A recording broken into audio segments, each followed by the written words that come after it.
Alamды жараткан Аллах Таала мактоолор болсун. Күбөлүк берем Аллах жалгыз, ал имандуу бенделерге эң жакын дос. Жана күбөлүк берем биздин улуубуз, жол башчыбыз, сүйүктүүбүз, бизге өрнөк болгон Мухаммад алейхиссалам өзүнүн мойнундагы аманатты аткарып, үммөтүнө насаат кылып кетти.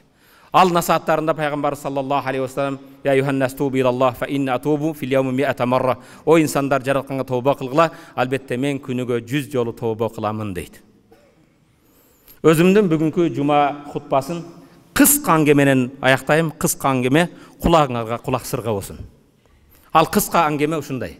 Кыска окуя. Ушундай хутбаны баянды уккандан кийин бир бенде айтыптыр.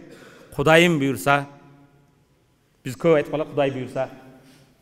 Кудайым буйрса эртенен баштап тооба кылам дептир. Кудайым буйрса эртенен баштап мен да тооба кылам. Тамек тартпаймын, насыбай чекпеймин, арак ичпеймин, зына кылбаймын. Эртенен баштап атамды сыйлаймын, энемдин таманын өп кызматын кылам. Эртенен баштап паракор болбоймун, эртенен баштап башка взятка алмаймын. Эртенен баштап бюджеттен урдабаймын деп кечинде уктап, эртеси турбай өлүп калыптыр. Аңгем ошо менен бүтүптүр. Бүгүн денеңде жаның бар экен, акылың жайында экен, бүгүнкү тообаңды истифарды эртеге калтырба.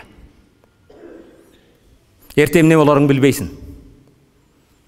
Балким бир көз ирмектен кийин эмне болорубузду билбейбиз. Пайгамбарыбыз саллаллаху алейхи вассалам: "Кулли ибн адам хаттаун ва хайрул хаттаина таввабун."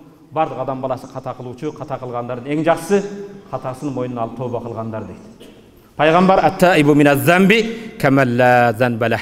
Күнөөдөн тооба кылган адам эч күнөөсү жок адам сыяктуу дейт.